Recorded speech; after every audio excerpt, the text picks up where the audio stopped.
नमस्कार विद्यार्थी मित्रांनो, स्वागत आहे तुमचं पुन्हा एकदा आपल्या युट्यूब चॅनलवरती.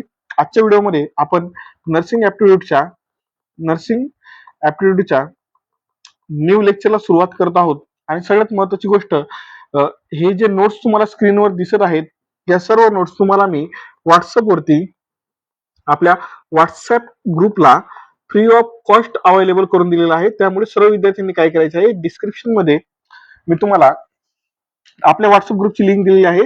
तिथून तुम्हाला व्हॉट्सअप ग्रुप जॉईन करून घ्यायचा आहे आणि त्या ठिकाणी तुम्हाला या सर्व नोट्स तुम्हाला मी टॅग केलेल्या आहेत, तुम्हाला बघायला मिळून जातील. काउन्सिलिंग वरती गेल्या वर्षी 2 MCQ विचारले गेलेले होते. त्यामुळे 2 MCQच्या दृष्टीने यावर्षी 2 नाही तर किमान एक तरी MCQ विचारला जाईल, असा हा इम्पॉर्टंट टॉपिक राहणार आहे. म्हणून सर्व विद्यार्थ्यांनी शेवटपर्यंत हा व्हिडिओ बघायचा आहे. आणि सोबतीला काय करा, एक वही घ्या. त्या वहीमध्ये मी जे सांगत आहे, मी जे एक्झाम्पल देत आहे, ते एक्झाम्पलचे नोट्स तुम्ही काढून घ्या, लिहून घ्या. जेणेकरून ज्या दिवशी तुमचा पेपर राहील त्या दिवशी तुम्ही काय करणार, तर पेपरच्या 1 तासाआधीच देखील तुम्ही जर माझे दिलेले नोट्स तुम्ही रिवाइज केले तरी तुमचे मी 101% गॅरंटी, 1001% गॅरंटी घेतो की तुम्हाला तुमचं पूर्ण नर्सिंग ॲप्टिट्यूडचं रिव्हिजन होईल. आणि नर्सिंग ॲप्टिट्यूडचे 20 MCQ, 20 पैकी 20 MCQ तुम्हाला सॉल्व्ह करता येतील आणि तुम्हाला 20 मार्क जे आहेत नर्सिंग ॲप्टिट्यूडचे, ते 20 पैकी 20 मार्क मिळतील, एवढी मी तुमची गॅरंटी घेतो. तर सुरू करूया आपण आपल्या टॉपिक पासून, दॅट इज काउन्सिलिंग. काउन्सिलिंगला मराठीमध्ये समुपदेशन असं म्हणतात. काउन्सिलिंगला मराठीत काय म्हणतात, समुपदेशन म्हणतात. काउन्सिलिंग ची व्याख्या आपण बघून घेऊ. सगळ्यात आधी डेफिनेशन ऑफ काउन्सिलिंग. तर काय आहे counselling? Counselling is a process in which a trained person helps an individual to understand and solve personal, emotional and health related problem. तर समुपदेशन म्हणजे काय असतं, तर समुपदेशन म्हणजे प्रशिक्षित व्यक्तीने एखाद्या व्यक्तीला त्याच्या वैयक्तिक, भावनिक किंवा आरोग्यविषयक समस्या समजून घेण्यास व त्यांचे निराकरण करण्यास मदत करणे, यालाच काय म्हणतात, समुपदेशन म्हणतात.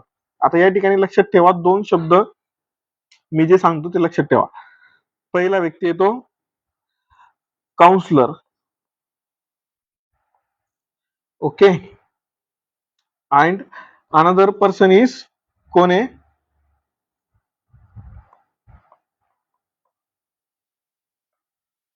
पेशंट किंवा क्लायंट.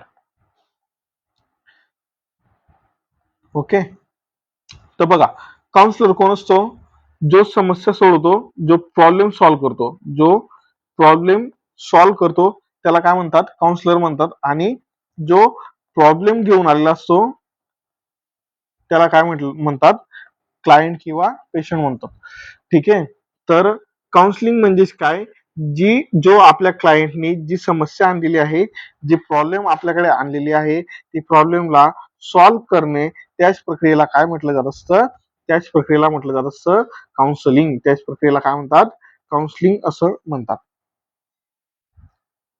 पुढे काउन्सिलिंगची व्याख्या काय आहे, तर बघा सांगतो. Counselling is a professional guidance process that helps individual make informed decision and solve problems. Counselling म्हणजे काय, तर व्यक्तींना योग्य निर्णय घेण्यासाठी, समस्या सोडण्यासाठी दिला जाणारा व्यावसायिक मार्गदर्शन, त्यालाच काय म्हणतात, आपण काउन्सिलिंग असं म्हणत असतो. त्यालाच काय म्हणतो, काउन्सिलिंग असं म्हणत असतो. एखाद्या व्यक्तीला समस्या सोडवायची आहे, त्या समस्या सोडवण्यासाठी दिलं जाणारं काय आहे, समस्या सोडवण्यासाठी दिलं जाणारं मार्गदर्शन आहे. एखाद्या व्यक्तीला काय करायचं आहे, समस्या सोडवायची आहे, तर ते समस्या सोडवण्यासाठी दिलं जाणारं मार्गदर्शन, त्यालाच काय म्हणतात, आपण काउन्सिलिंग असं म्हणत असतो. पुढे ऑब्जेक्टिव्ह ऑफ काउन्सिलिंग. काय काय काउन्सिलिंगचे ऑब्जेक्टिव्ह बघा सांगतो. Helps individual to solve problems, improve decision making ability, provide emotional support, promote healthy behaviour. तर काउन्सिलिंगचे उद्दिष्ट मराठीमध्ये काय काय आहे, तर काउन्सिलिंग समस्या सोडवण्यासाठी मदत करत असते. नंतर व्यक्तीची निर्णय क्षमता वाढवण्यासाठी काउन्सिलिंग मदत करते. व्यक्तीला भावनिक आधार देते, दॅट इज इमोशनल सपोर्ट. नंतर आरोग्यदायी वर्तन प्रोत्साहित करते. या काय काय ऑब्जेक्टिव्ह काउन्सिलिंगचे, तर पहिलं काय आहे, समस्या सोडवण्यास मदत करते. दुसरं, निर्णय क्षमता वाढविणे. नंतर भावनिक आधार देणे. आणि चौथं काय आहे, आरोग्यदायी वर्तनात प्रोत्साहित करणे. ठीक आहे. आता आपण बघून घेऊया, काय बघून घेऊ आपण, तर समुपदेशनाचं इम्पॉर्टन्स ऑफ काउन्सिलिंग. काउन्सिलिंगचं काय काय महत्व असतं ते आपण आता बघून घेऊया. बघा काय काय इम्पॉर्टन्स आहे. जर आपण एखाद्या व्यक्तीची काउन्सिलिंग केली तर त्याचा जो स्ट्रेस असतो, तो स्ट्रेस काय होत असतो, टेन्शन, तणाव जो असतो तो रिड्यूस होत असतो. रिड्यूस म्हणजेच काय, कमी होत असतो, ताण कमी होतो. नंतर व्यक्तीचं जे मानसिक आरोग्य आहे त्यामध्ये सुधार होतो. नंतर कॉन्फिडन्स बिल्ड होतो. जो आपल्याकडे क्लायंट आलेला असतो त्या क्लायंटचा काय बिल्ड होतो, कॉन्फिडन्स बिल्ड होतो. कॉन्फिडन्स कशाशी बिल्ड होतो, कशा संदर्भामध्ये बिल्ड होतो, तर त्याच्या प्रॉब्लेम सॉल्व्ह करण्यासाठी त्याचा कॉन्फिडन्स काय होत असतो, बिल्ड होत असतो. नंतर else in better communication. Counselling मुळे काय होतं, तर उत्तम संवाद आपल्याला साधता येत असतो. ठीक आहे. या ठिकाणी तुम्हाला मी इमेज दिलेली आहे, जे इमेज मध्ये जी नर्स आहे ती नर्स काय करत आहे, एका कम्युनिटीची काउन्सिलिंग करत आहे. ओके, लिहून घेतलं का इम्पॉर्टन्स ऑफ कम्युनिकेशन. हे नोट्स तुम्हाला व्हॉट्सअप ग्रुपला फ्री ऑफ कॉस्ट अवेलेबल आहे, त्यामुळे सगळ्यांनी व्हॉट्सअप ग्रुप सगळ्यात आधी जॉईन करायचे आहे. आणि चॅनल जर अजून पण सबस्क्राईब केलं नसेल तर चॅनलला सगळ्यात आधी सबस्क्राईब करा. Next, principles of counselling. Principles of counselling. आता एक गोष्ट सांगतो मी, प्रिन्सिपल म्हणजेच काय, तर तत्वे. मराठीमध्ये प्रिन्सिपलला काय म्हणतात, तत्वे. तत्वे म्हणजेच काय, तर एखादं चौकट बांधलेली असते, त्या चौकटीच्या आत राहूनच एखादे नियम बनवलेले असतात, रूल्स बनवलेले असतात. त्या रूल्सच्या आत राहूनच आपल्याला काय करायची, ती प्रक्रिया करायची, प्रोसेस करायची. तर काउन्सिलिंगसाठी कोणते कोणते तत्वे असायला पाहिजे. सगळ्यात पहिले तर ते म्हणजे कॉन्फिडेन्शियालिटी, ज्याला मराठीमध्ये गोपनीयता असं म्हटलं जात असतं. कॉन्फिडेन्शियालिटी म्हणजे काय, गोपनीयता. जी माहिती आपल्याला आपला क्लायंट देतोय ती आपल्याला काय ठेवायची, कॉन्फिडेन्शियल ठेवायची. काय ठेवायची, कॉन्फिडेन्शियल ठेवायची. म्हणजेच काय, आता उदाहरणार्थ एखादा HIV चा पेशंट आला, त्याने सांगितलं मला HIV झालेली आहे, मला या संदर्भात भीती वाटते, मला फिअर आहे. कशाचे फिअर आहे, की मी काय होईल, मरून जाईल. तर आपण त्याची काउन्सिलिंग केली की असं काही होत नाही, मेडिसिन घेतलं की तो आजार जरी बरा न होणारा असला तरी औषधींनी तो आजार काही काळासाठी बरा केला जातो आणि आरोग्य सुधारता येतं. परंतु आपण जर त्या व्यक्तीची कॉन्फिडेन्शियालिटी मेंटेन केली नाही, म्हणजेच काय, याला HIV झालेला आहे, या पेशंटला HIV झालेला आहे असं आपण 10 लोकांना सांगितलं, तर काय होईल, तो पुढच्या वेळेस समस्या घेऊन जाईल का कोणाकडे, नाही जाणार. म्हणून काउन्सिलिंग मध्ये सगळ्यात महत्वाचं असतं कॉन्फिडेन्शियालिटी, म्हणजेच काय, गोपनीयता आपल्याला आपल्या रुग्णाची, आपल्या क्लायंटची पाळायची असते. दुसरं येतं सहानुभूती. प्रत्येक रुग्णाशी आपल्याला कसं वागायचंय, सहानुभूतीनं वागायचंय, एम्पॅथी आपल्याला शो करायची. नंतर प्रत्येक व्यक्ती जो आपल्याकडे काउन्सिलिंग साठी येत आहे त्याच्या आपल्याला काय करायची आहे, रिस्पेक्ट करायची आहे, त्या व्यक्तीचा आदर आपल्याला करायचा आहे. नंतर लक्षपूर्वक ऐकणं. जी माहिती आपल्याला आपला क्लायंट सांगत आहे ती माहिती आपण त्याच्याकडे अटेन्शन देऊन, लक्ष देऊन ऐकायचं. These are principles of counselling. लक्षात ठेवा, MCQ विचारला जाऊ शकतो. 10 मिनिटामध्ये तुमचं रिव्हिजन होऊन जाईल, इतकं सोपं चॅप्टर आहे. ओके, नेक्स्ट प्रिन्सिपल आहे 4थ्या नंबरचा, मोटिवेट पेशंट फॉर ट्रीटमेंट. नंतर 5वं प्रिन्सिपल आहे प्रमोट हेल्दी लाईफस्टाईल. उपचारासाठी आपल्याला रुग्णाला काय करायचंय, मोटिवेट करायचं आहे आणि एक चांगलं आरोग्यदायी जीवन आपल्या रुग्णाला आपल्याला द्यायचं आहे. कशाच्या माध्यमानं, काउन्सिलिंगच्या माध्यमानं. ओके, काउन्सिलिंगचे काय काय फायदे होतात, बेनिफिट्स ऑफ काउन्सिलिंग. जर आपण एखाद्या व्यक्तीची काउन्सिलिंग केली तर त्यामुळे आपल्याला काय फायदा होईल, तर सगळ्यात पहिला फायदा असतो तो म्हणजे बेटर डिसिजन मेकिंग. म्हणजे तो व्यक्ती निर्णय घेण्यास, त्या व्यक्तीचे निर्णय घेण्याची जी क्षमता असते, निर्णय घेण्याची जी क्षमता असते ती क्षमता काय होत असते, वाढते. ती क्षमता काय होऊन जाते, वाढून जाते.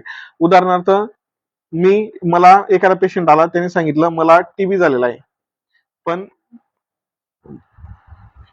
मला कळत नाही की मी मेडिसिन खायच्या का नाही खायच्या, कारण की मला भीती आहे की मी जर मेडिसिन खाल्ल्या तर त्याच्यानं मला माझ्या बॉडीवर काय होऊ शकतो, साईड इफेक्ट होऊ शकतो.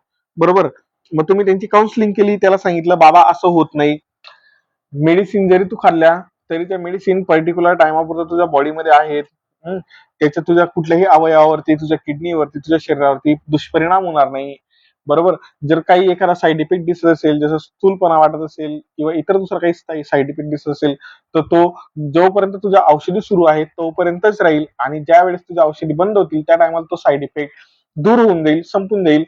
मग त्याच्यानंतर पेशंटला ही गोष्ट ऐकल्यानंतर पेशंटच्या मनामध्ये येईल, काय येईल, की मी गोळ्या घ्यायच्या का नाही, ट्रीटमेंट घ्यायची का नाही, मेडिसिन घ्यायच्या का नाही.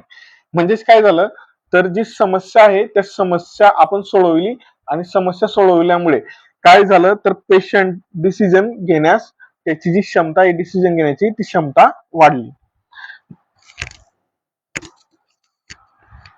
नंतर मेंटल हेल्थ इम्प्रूव्ह होतं काउन्सिलिंगमुळे, आणि पॉझिटिव्ह लाईफस्टाईल चेंजेस होत असतात. काउन्सिलिंग केल्यामुळे सकारात्मक शैली विकसित होते. ओके. काय शिकले काउन्सिलिंग म्हणजे काय? Counselling plays an important role. प्रश्न पण बघायचे आपल्याला, चॅप्टरच्या शेवटी प्रश्न पण राहतील.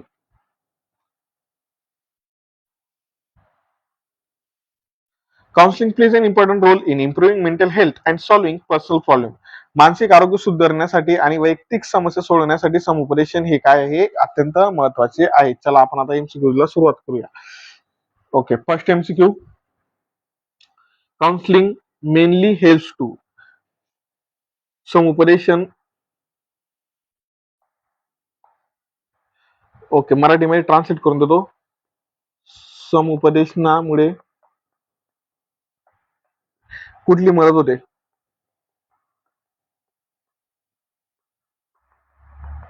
मराठीमध्ये प्रश्न ट्रान्सलेट करून दिला. ओके. ऑप्शन ए दिला आहे, इन्क्रीज स्ट्रेस, म्हणजेच काय, तणाव वाढतो.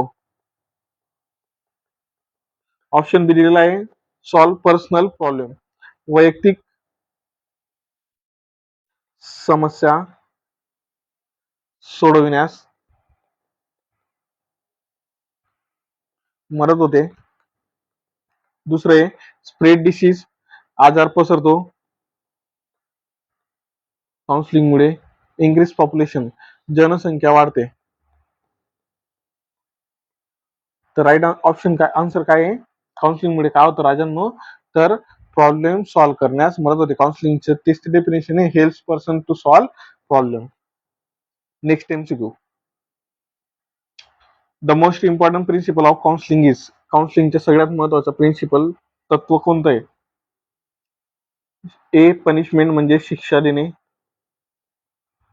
बी, कॉन्फिडेन्शियलिटी म्हणजे गोपनीयता. सी, फिअर म्हणजेच भीती. डी, इग्नोरन्स म्हणजेच, इग्नोरन्सला मराठीमध्ये काय म्हणणार, अनोळखी, सॉरी अनोळखी चुकीचं बोलतोय मी. टाळणं, इग्नोर करणं म्हणजे काय करणं, टाळणं. तर सगळ्यात महत्वाचा प्रिन्सिपल आहे काउन्सिलिंगचा, दॅट इज कॉन्फिडेन्शियलिटी. जी माहिती आपल्याला आपला क्लायंट देतोय ती आपण काय ठेवायची, गोपनीय ठेवायची. Okay. Next MCQ, counselling provided to one person is called. Counselling provided to one person, एका व्यक्तीला काउन्सिलिंग देतोय तर त्याला काय म्हणणार? A, group counselling. B, family counselling. C, individual counselling. D, mass counselling. आता बघा, ग्रुप काउन्सिलिंग म्हणजे काय, एखादा समूह आहे, त्या समूहाला तुम्ही समुपदेशन करतायत. बरोबर. फॅमिली म्हणजेच काय, एखादा परिवार आहे, त्या परिवाराला तुम्ही समुपदेशन करतायत. इंडिव्हिज्युअल म्हणजेच काय, एखादा व्यक्ती, एक पर्सन आहे, त्याला तुम्ही समुपदेशन करतायत. आणि मास काउन्सिलिंग म्हणजेच काय, लोकसंख्या किंवा लोक समुदायाला तुम्ही काउन्सिलिंग करताय. आता वन पर्सन म्हणजे काय आला, एक व्यक्ती. कशामध्ये आला, एक व्यक्ती कशा येतो, इंडिव्हिज्युअल काउन्सिलिंग मध्ये येतो. आपलं राईट आन्सर काय राहील, सी. कमेंट करायचे सगळ्यांनी, आन्सर पण कमेंट करत चला, त्याच्यामुळे तुमचा कॉन्फिडन्स बिल्ड होईल. तुम्ही किती बरोबर उत्तर देता, किती चुकीचे देता, त्याच्यामुळे तुम्हाला समजेल. पुढे, which skill is most important in counselling. कुठलं कौशल्य काउन्सिलिंग मध्ये सगळ्यात महत्वाचं मानलं जातं. पहिले ऐकण्याचे कौशल्य, दुसरे फायटिंग भांडणे, तिसरं ड्रायव्हिंग म्हणजेच काय, वाहन चालवणे, आणि डी ए रायटिंग म्हणजेच काय, लिहिणे. तर समुपदेशकाकडे कुठलं कौशल्य असायला पाहिजे, तर ऐकण्याचं कौशल्य असायला पाहिजे. लिस्निंग स्किल समुपदेशकाकडे असणं महत्वाचं आहे. ओके, आन्सर की ही जी पीडीएफ मी तुम्हाला टाकून देईल व्हॉट्सअप ग्रुपला, तिथून तुम्हाला सगळं समजेल. Who commonly provide counselling in health setting, म्हणजेच आरोग्याच्या क्षेत्रामध्ये समुपदेशन कोण देतं. ट्रान्सलेट करून देतो तुम्हाला. आरोग्य क्षेत्रात